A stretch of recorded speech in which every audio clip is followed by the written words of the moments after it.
Hello, this is WindHunter, and today we have a match between LagOps and Flameworkz. LagOps will be using Fire Shadow, while Flameworkz will be going Pure Frost. LagOps takes a well farther back, and it looks like Flameworkz will do the same. And it looks like we're going to have them wait as they both try to take one in the center. I'm kind of surprised that LagOps didn't attempt to keep Flameworkz out of the center, but due to the fact that he is a both higher rank and a very high skilled opponent, I can see why. Oh, it seems that Flameworkz has started with Imperials. These are not seen very much lately. Actually, I have not seen them in months in ranked.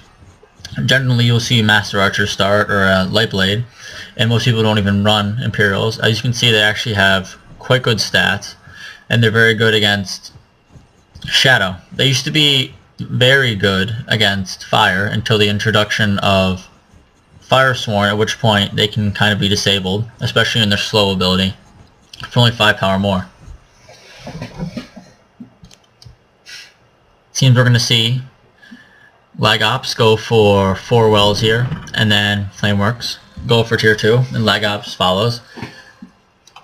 That means LagOps is now in 100 power disadvantage as we go tier 2, and Bandit tier 2 does not have a very strong defense, especially against Frost, because of the fact that it's very hard to spread against Cold Snap.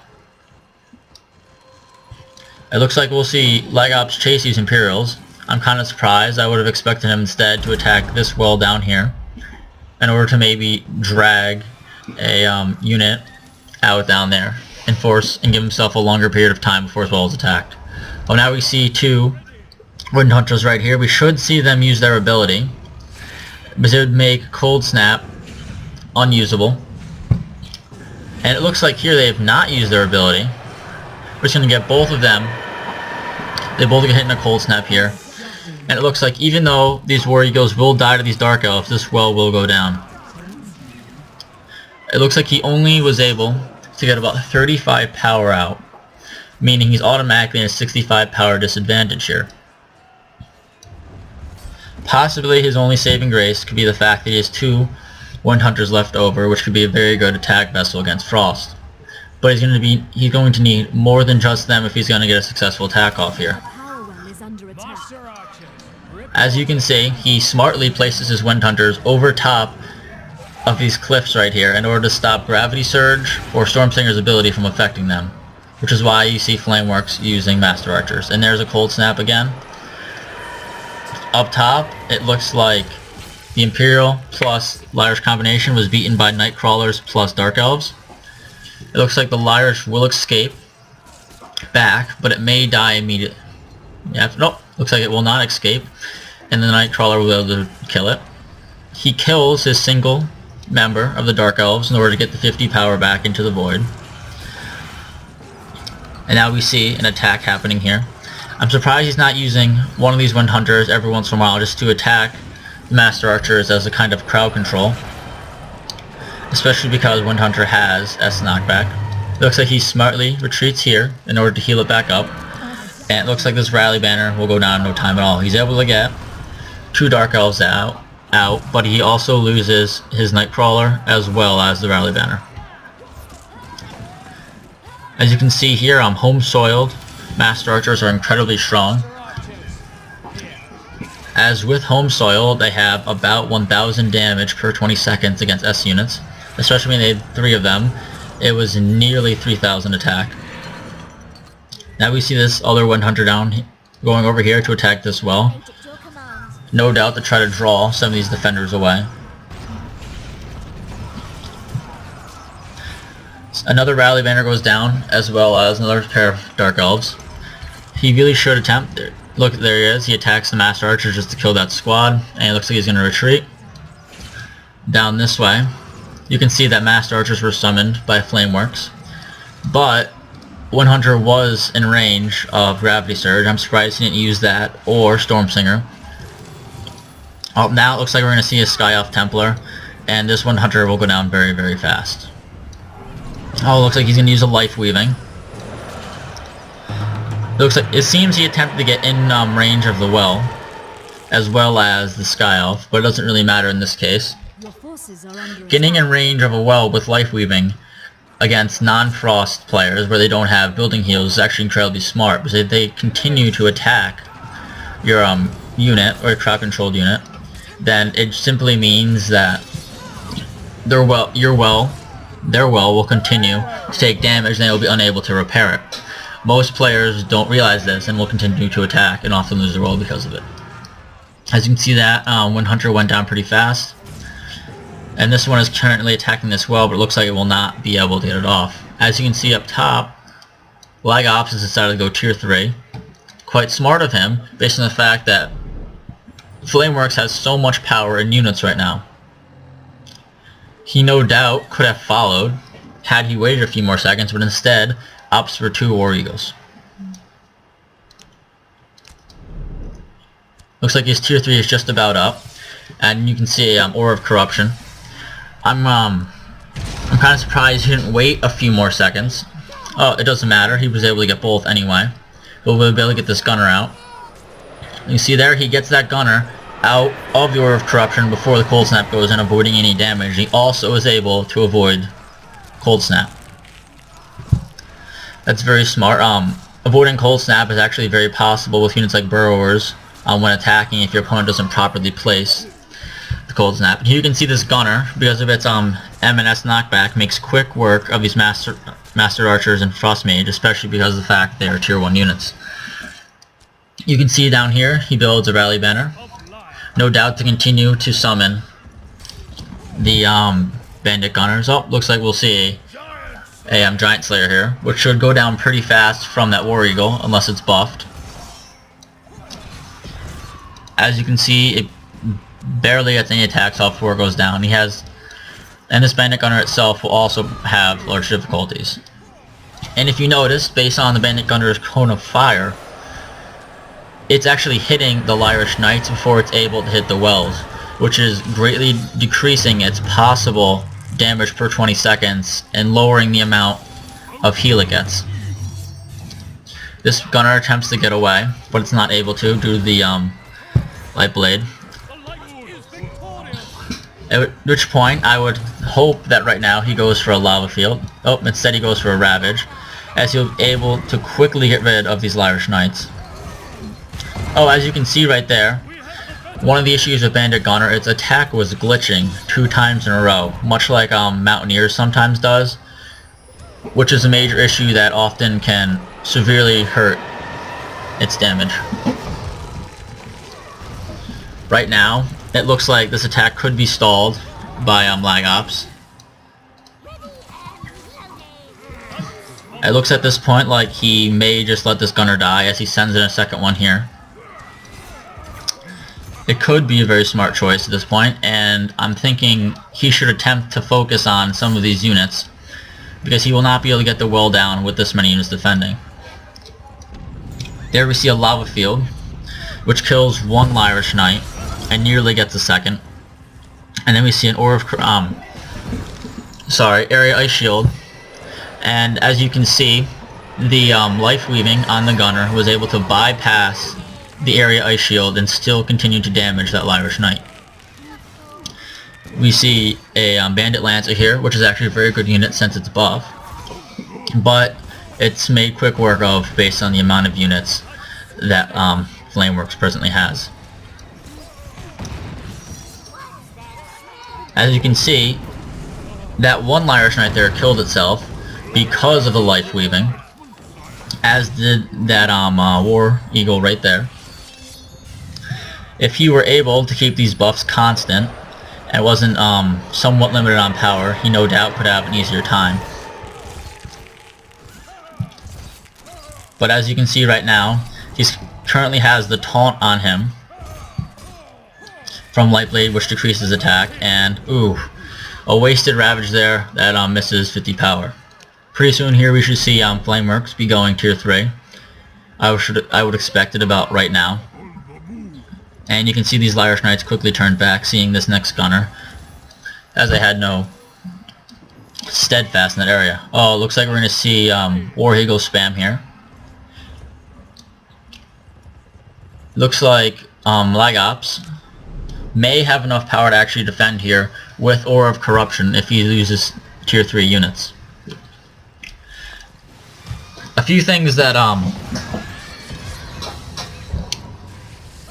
yeah, here we go. Aura of Corruption, but it looks like a lot of those units are going to be able to get out. Oh, or not. He kills his own Bandit Gunner, but along with 3 War Eagles and 3 Lyrish Knights with that Soul Hunter.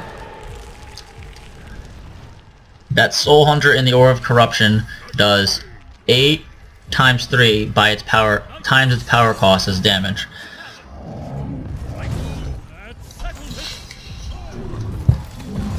Meaning can stop almost all tier 2 armies. Right here, LagOps should have used those mines by Soul Hunter, especially because each mine itself, and it does multiple mines, will deal 100 damage. Had he used the mines prior to also using that lava field, we would see every single one of these Lyrish Knights currently dead. But even so, he's able to kill a large amount of them with Eruption there, and because of Life Weaving on that Soul Hunter.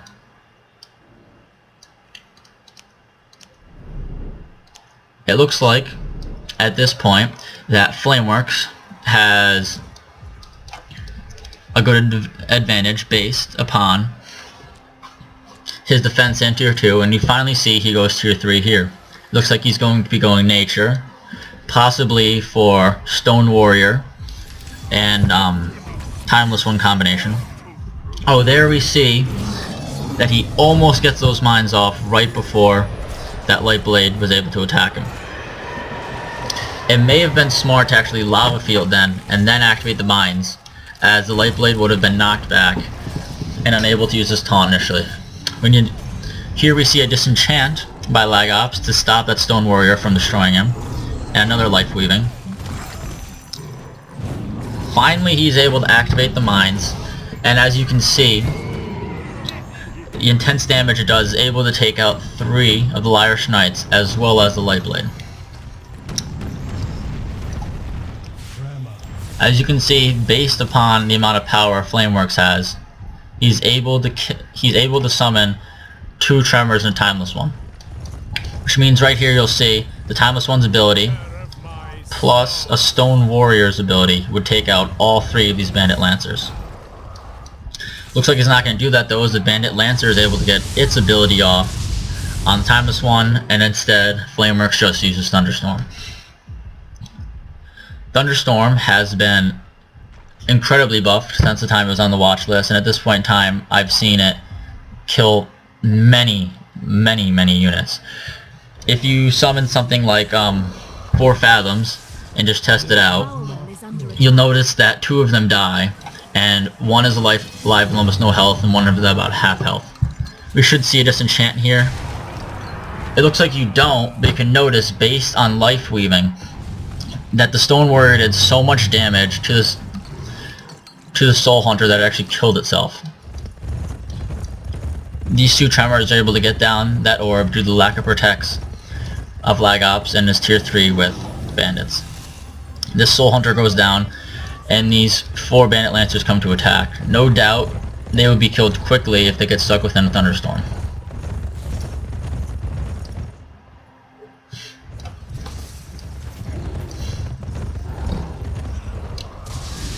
As you can see, LagOps again stops the Timeless One from using its ability to stop the Stone Warrior from being able to activate his.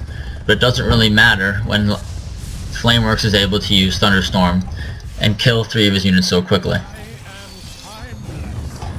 Here, we see a quick Disenchant as well as the mines, which amazingly just pounds these units. The mines also have M knockback, making them very useful against something like Silverwind Spam. And as you can see, that 1 Stone Warrior died almost practically upon its life because of the Life Weaving and the mines. We should see another Disenchant here. He does, and I wouldn't be surprised if we see another pair of mines. Actually, I would think he needs to at this point, especially if he means to keep this pressure up. We see a Life Weaving. It looks like he goes for the mine animation now, If you noticed, he kind of moved to the left and right a little bit before activating it, and that's presently an issue with his AI that happens often when he uses the mines. If you notice, he's not even bothering to attack that shield, go for that shield building on that well, because as is, shield building in tier 3 practically stops all attacks for 20 seconds. Very, very few units are actually able to outdamage it, and so it'd be kind of worthless at this point, especially because having shield building on your well does not stop you from using Cobalt. So even if they are able to break through, you can quickly use Cobalt Trick right afterwards. As you can see, that Stone Warrior killed itself because of its ability. And we should see a Thunderstorm here very quickly. And smartly, he uses the Timeless Ones to stop those Bandit Gunners. The nice thing about Bandit Gunners is actually the fact that they have an incredibly high attack versus buildings. This would be even better if the way they attacked with their Cone of Fire didn't stop half of their attack from ever getting to the buildings. Like I said earlier, the attack will initially hit the units in front. As you can see, it's knocking back the Silver Ones, but it's not only knocking them back, but also dealing a significant amount of damage. But even so, you can notice the sheer amount of power coming out of these Bandit Gunners right now, especially when he's able to use this many. Even so, they aren't able to take down shield building. But as you can see, as soon as the shield building falls, they have that orb half dead practically immediately. I could see Bandit Gunners being very, very useful with something like Surge of Light, as you can see here. Due to the fact that he wouldn't be so easily able to take them all down. We see another Thunderstorm, where he's able to kill last event. It looks like this could be the end of the offensive. Looks like he's going to try with another Bandit Gunner. And even an Eruption here quickly could take out half of these Silver Wind Lancers around him that have almost no health. Oh, here we see a Lava Field, very smart. He's able to take out 2, and the Bandit Gunners finish off 1 by themselves.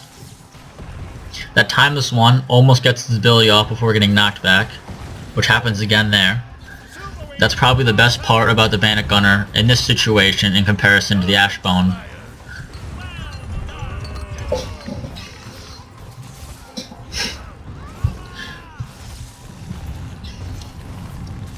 Unfortunately, it seems like LagOps' offense has been stopped, and I find it very hard to believe here that he'll be able to stop these Tremors from being able to get down another well, another orb. Even so, that was a very good attack. He almost got that orb several times, and he was able to take down that front well before Flameworkz was able to respond. It looks like here, the LagOps is sending another Soul Hunter. Unfortunately, the fact that he has to disenchant immediately, it looks like he won't be able to buff properly. There we see a Life Weaving. And if LagOps had Unholy Power, it would come in handy here, but it looks like he's instead using that slot and disenchant. Up top, you can notice that he uses the Bandit Lancer's ability on the Tremors to stop them from using their Ground Slam. Even so, they have incredible attack against orbs, and it looks like they're going to be able to get this one down. There, wears off just in time for him to use it, and it looks like he barely saves that orb with 157 health left. He's also going to be easily able to kill those Silver Winds up top. And down below, it looks like he was able to kill 3 of those Stone Warriors. And a Timeless One with his Soul Hunter. Very good. But now you'll see Thunderstorm come into effect and make quick work of these Bandit Lancers. Unfortunately, against decks that have Thunderstorm, using mass attacks is very, very difficult.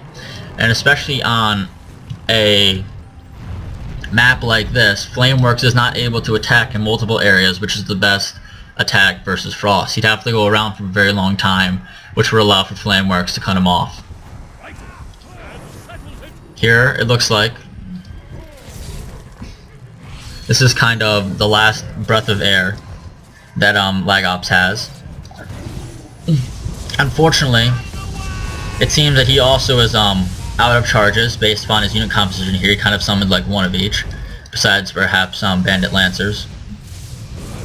While Flameworkz still has quite a large amount of charges because he stayed tier 2 for so long. It also seems that Flameworkz has a mild advantage, not very much at this point, but even so, his amount of charges should be able to win him the day. We see an immediate disenchant, but I think LagOps really should have waited another few seconds so he would have been able to buff. We see a life weaving now, but a bit too late. It looks like his Soul Hunter will go down quickly. He's able to kill a Timeless one and a Tremor, but that's about it. Now these two Stone Warriors will be able to heal up and quickly on the offensive again. I must say LagOps is doing a very good job this match, especially against how good of an opponent Flameworkz is. I also say he's very smart to continually have these Bandit Lancers with their ability activated against these Tremors, as was one of the main reasons that stopped his orb from going down before. But as you can see here, he's not able to do much with his army that he has after defending, especially because it's killed so quickly. He's often losing 240 power worth of Bandit Lancers, 250 power, actually I believe it's actually 130 worth of power from the spell Thunderstorm. The orb goes down there, and it looks like the game is just about over. As you can see at this point, Flameworkz has quite an amount of power in his power pool, while LagOps has his almost completely inside of his void.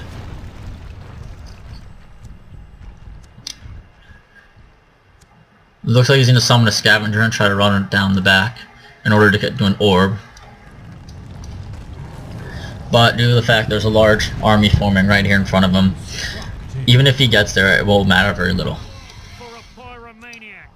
Here we see two Firesworn, which are nearly instantly killed by Thunderstorm.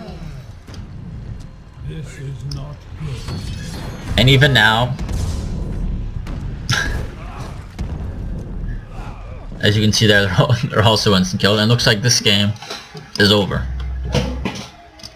Good job by both players.